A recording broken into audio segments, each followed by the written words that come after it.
बहू, संस्कार हमारे यहाँ के नहीं हैं।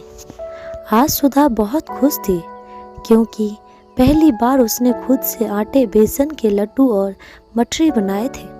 वैसे तो हमेशा ये नाश्ता मायके में उसकी माँ और ससुराल में उसकी सासू माँ ही बनाती थी, पर जब से पति की नौकरी ससुराल से दूर शहर में लगी, उसको ये सब बनाना सीखना पड़ा।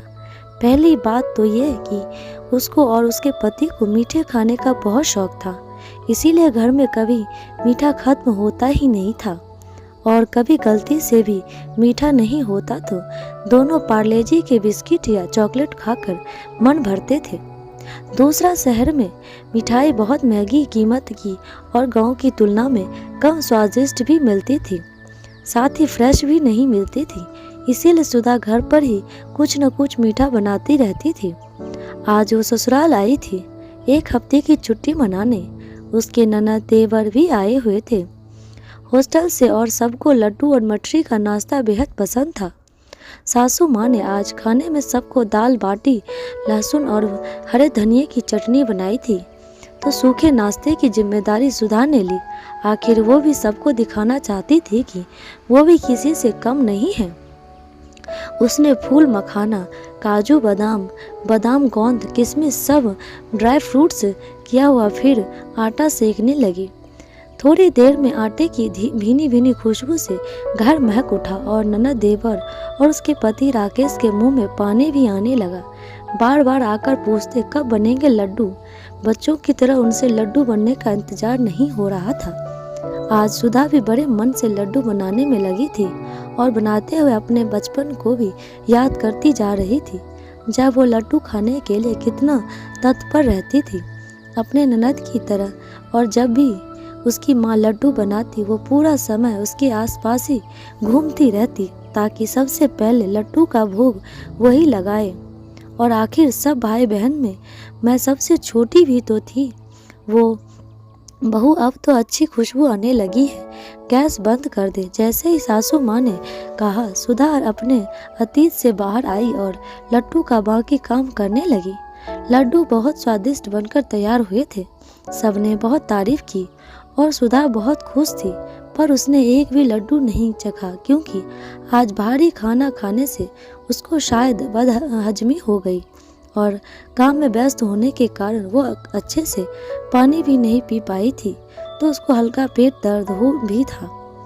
2-3 दिन उसका यही हाल था। फिर घर में सब इकट्ठा हुए थे तो कुछ न कुछ बनता ही रहता था और स्वाद स्वाद में वो खा ही लेती थी। बस लड्डू उसने अब तक चखे नहीं थे, तो आज सोच रही थी कि लड्डू खाकर अपनी मम्मी को बताएगी कि उनकी बेटी भी लड्डू बनाना सीख गई है।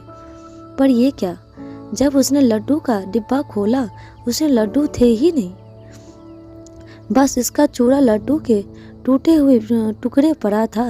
उसने सासू माँ से पूछा, मम्मी जी लड्डू इतनी जल्दी खत्म हो गए? मैंने तो अभी खाया भी नहीं था। अरे बहू, तुमने क्यों नहीं खाया? यहाँ लड्डू सबको बहुत पसंद है, इसीलिए सब बेहिसाब लड्डू खाते हैं। और तुम्हारे ननद देवर तो जब लड्डू मठरी बनते हैं तब खाना भी भरपेट नहीं खाते हैं, बस पेट को लड्डू मठरी से ही भरते हैं। कोई बात नहीं, अगली बार मैं बने तो खा लेना। वैसे भी गृहिणियों से दूसरों को खाते देख जपना पेट भर लेती है। सुधा मन ही मन सोचती, ये क्या बात हुई भला? गृहिणी बस बनाने के लिए ही है क्या? क्या हमें अपनी इच्छा से खाने पीने का कोई हक नहीं? हम क्यों हमेशा सबके लिए कुर्बानी दे? पर माँ जी, ये तो गलत बात है। आपको सबके हिस्से बराबर से देने चाहिए। हमारे यहाँ तो ऐसे ही होता है। ये क्या कह रही हो बहू? जब तुम मुझे सिखाएगी क्या गलत क्या है, क्या सही है? यही संस्कार सिखाए तेरी माँ ने। कितनी संस्कारहीन बहू है मेरी, ये आज पता चला। और सुन बहू, मुझे नसीहत मत दे कि मुझे क्या करना चाहिए और क्या नहीं। तुम्हारे यहाँ क्या होता है और क्या नहीं, इससे मुझे कोई फर्क मतलब नहीं। सुधा अपना मुंह सा बना लेकर रह गई, पर अब उसे अपनी माँ की दी हुई नसीहत याद आने लगी। जब वो भी बचपन में मम्मी पापा के लिए हिस्से का खाना खा लेती थी और पापा खाने में वंचित रह जाते, उसकी मम्मी उसे मना करती तो वो बोलती, आप मुझे प्यार नहीं करते, बस पापा ही प्यार करते हैं जो कभी भी मुझे मना नहीं करते खाने पीने से। बेटा, मैं तुमसे बहुत प्यार करती हूँ, इसीलिए ही तुम्हें ये नसीहत देती हूँ कि सबको मिल बांट कर खाना चाहिए। घर में 4 लोग हैं और 3 मन भर के अपनी पसंद का खाना खा ले, पर चौथे को बिल्कुल भी ना मिले, ये तो गलत बात है ना। ये संस्कार लेकर ससुराल जाएगी तो सब क्या बोलेंगे, इसीलिए पहले सबको बराबर मिलना चाहिए, फिर बचे तो अपने आप बारे में सोचना चाहिए। हाँ माँ, मैं समझ गई, आगे से ध्यान रखूंगी। अब जब भी घर में कोई मिठाई या फल या कोई भी अच्छा खाने का सामान आता तो सुधा सबसे पहले पूछती कि सबने खाया या नहीं, फिर भी बचा हुआ हिस्सा खाती। उसकी मम्मी हमेशा किसी भी चीज़ के उतने हिस्से करती जितने घर में लोग होते, ताकि सबको समान खाने को मिले। ये संस्कार उसको माँ से ही मिले थे और संस्कारहीन बोलकर उसकी सासू माँ ने उसे संस्कारों पर सवाल खड़ा कर दिया था।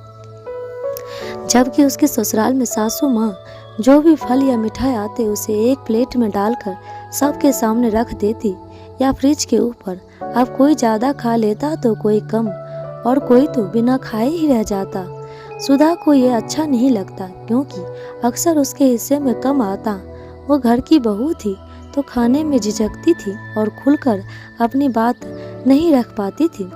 अगले दिन उसकी बड़ी ननद अपने बेटे के साथ आई थी और सासू माँ ने ब्रेड का पूरा पैकेट उसके सामने रख दिया। अब बच्चे तो बच्चे ठहरे, सही गलत की समझ उन्हें कहाँ होती भला। उसने तब तक ब्रेड किसी को नहीं दी जब तक उसका पेट नहीं भर गया। सुधा ने जब उसे समझाने की कोशिश की तब उसकी सास बोलने लगी, अब तू रहने दे बहू, अपनी नसीहत अपने पास ही रख। बच्चा है, खा लिया तो कौन सा गुनाह कर दिया, और बड़े होकर अपने आप समझ जाएगा। मुझे तुझे उस दिन भी समझाया था, ये संस्कार हमारे यहाँ के नहीं है कि खाते हुए को रोक दो या बहू होते हुए भी अपने बारे में पहले सोचो। नहीं माँ जी, आप उसकी आदत बिगाड़ रही हैं, उसको हफ्सी और जिद्दी बना रही हैं। वो सिर्फ अपने बारे में सोचेगा, किसी को मिले या नहीं मिले उसकी कोई मतलब नहीं। दीदी, आप बुरा मत मानिए, छोटा मुंह और बड़ी बात, पर यह तरीका सही नहीं है। आप जरा सोचकर देखिए, बच्चे को बांटकर खाने की आदत होनी चाहिए, हाँ या नहीं। हाँ माँ, सुधा भाभी सही कह रही हैं। मुझे भी लगता है कभी कभी आरुष जिद्दी हो गया है, अपने अलावा किसी के बारे में सोचता ही नहीं। कभी कभी तो जब उसके पसंद की चीज़ पर आती है तो मुझे और उसके पापा को हाथ तक नहीं लगाने देता है। अब सुधा ने आरुष को सिखाने के बहाने सबको अपनी मंशा से अवगत करवाना उचित समझा। उसने फ्रिज से अंगूर निकाले और उनको 8 हिस्सों में बांट दिया और आरुष को बुलाया। आरुष ने ये सब देखकर आओ, जाओ मम्मी, ये अपने अंगूर का बंटवारा क्यों कर दिया? नानी तो एक ही प्लेट में सबको रख देती है और सब उसी में से खाते हैं एक साथ बैठकर। बेटा, मैं ये बंटवारा नहीं कर रही हूँ, बल्कि बांटकर खाने की आदत सिखा रही हूँ। तुम बच्चे को मैंने देखा भी, जो भी फल, मिठाई या चॉकलेट आती है वो सबको नहीं मिल पाती है, और कोई एक सदस्य ज़्यादा खा लेता है तो कोई बिल्कुल भी नहीं खा पाता है। हम घर पर 8 लोग हैं या नहीं? आरुष गिनने लगा और बोला, हाँ तो सबको बराबरी का हिस्सा मिलना चाहिए या नहीं? हाँ, मिलना तो चाहिए, इसीलिए मैं इसके 8 हिस्से कर रही हूँ। ओह, ये तो अच्छी बात है मामी, अब तो मम्मी को भी खाना पड़ेगा क्योंकि ये अंगूर नहीं खाती है। हम सब साथ मिलकर खाएंगे तो कितना मज़ा आएगा। आरुष बहुत खुश होते हुए बोला। आरुष को ऐसे फ्रूट सर्व करते देख सुधा की ननद और सासू माँ को बड़ा आश्चर्य हुआ। माँ को सुधा के घर पर ही आइसक्रीम बनाई थी और उस समय आरुष सबको आइसक्रीम दे रहा था और पूछ रहा था सबको मिली या नहीं। उसको भी उसके साथ खाने में बहुत आनंद आ रहा था, और जब सुधा ने अपने हिस्से में से आरुष को थोड़ा और दिया तो वो बोला, मामी ये तो आपकी है। हाँ बेटा, पर आप भी तो मामी के प्यारे लगते हो। आज आपने सबके साथ बांटकर खाना सीखा है तो यह आपका इनाम है मेरी तरफ से। और आरुष ने मामी के गालों को प्यार से चूम लिया और बोला, आई लव यू मामी, आप बहुत अच्छी हो। और मेरी फ्रेंड भी। सब लोग आरुष की बातें सुन हंसने लगे। सुधा की सासू माँ भी आज पहली बार सबके साथ बैठकर खाने का आनंद ले रही थी। तो हमेशा बच्चों के खाने के बाद कुछ बचता तो वो खा लेती, नहीं तो कोई बात नहीं। उससे संस्कारवान बहू को संस्कारहीन कहकर बहुत बड़ी गलती की थी। तो आज वो अपनी बहू से माफ़ी मांगने में भी नहीं झिझकी। बोली, बहू मुझे माफ़ कर दे बेटा, मैंने तेरी माँ के दिए हुए संस्कारों का गलत अर्थ लगाया। नहीं माँ जी, कोई बात नहीं, आप बड़े हो, आपको मुझे डांटने का पूरा हक है। पर हाँ, मेरी इन आदतों से कोई मुझे संस्कारहीन समझे तो मैं संस्कारहीन ही अच्छी हूँ। सासू माँ का अपना सा मुँह लेकर रह गई, पर अब वो भी अपने बारे में सोचने लगी थी। अपना इच्छा पसंद नापसंद का ध्यान रखने लगी थी। अब जब भी कोई फल आता या मिठाई आता या आइसक्रीम, सबको बराबर का हिस्सा मिलता, चाहे वो घर के पुरुष हो या औरतें। वो बात अलग है कि जिसको नहीं खाना है वो ना खाए और जिसको पसंद है वो मांग कर खा सकता है। सुधा बेटा, तेरी नसीहत को कमाल कर गई। आज मुझे भी खाने को इच्छा होती है, नहीं तो पहले अपने मन को मारकर बच्चों को ही खिला देती थी। सोचती थी कोई बात नहीं, बच्चों ने खाया, मैंने खाया, क्या फ़र्क पड़ता है। फ़र्क पड़ता है माँ जी। क्या बच्चों आपसे कभी पूछा है कि माँ आपने कम खाया या नहीं, आपको बचाया नहीं।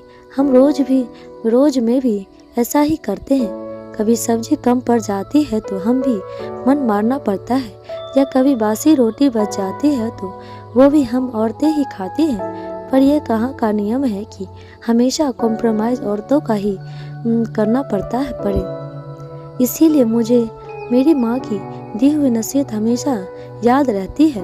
बांटकर खाने की आदत होनी चाहिए, इससे प्यार और अपनापन बढ़ता है और एक दूसरे को ख्याल रखने की आदत भी बढ़ती है। कम हो तो कम या ज़्यादा हो तो ज़्यादा, पर मिलना सबको बराबर चाहिए। इससे बच्चों में पक्षपात की भावना का विकास भी नहीं होता है और उनसे संतुष्ट रहने का गुण भी विकसित होता है। दोस्तों, बात बहुत छोटी है पर ज़रूरी है। बच्चों में अच्छी आदतों का विकास हम माँओं की जिम्मेदारी है, इसीलिए बचपन से ही उनसे शेयर करने की आदत सीखनी चाहिए और दूसरों की वस्तुओं पर अपना अधिकार नहीं होता ये बताना होगा। तभी तो लालची और जिद्दी नहीं बनेंगे और माँ पिता का पश्चाताप करने का आरोप भी नहीं लगेगा। आप मेरे विचारों से सहमत है तो कमेंट में ज़रूर बताइएगा। लाइक शेयर सब्सक्राइब ज़रूर कीजिएगा। धन्यवाद।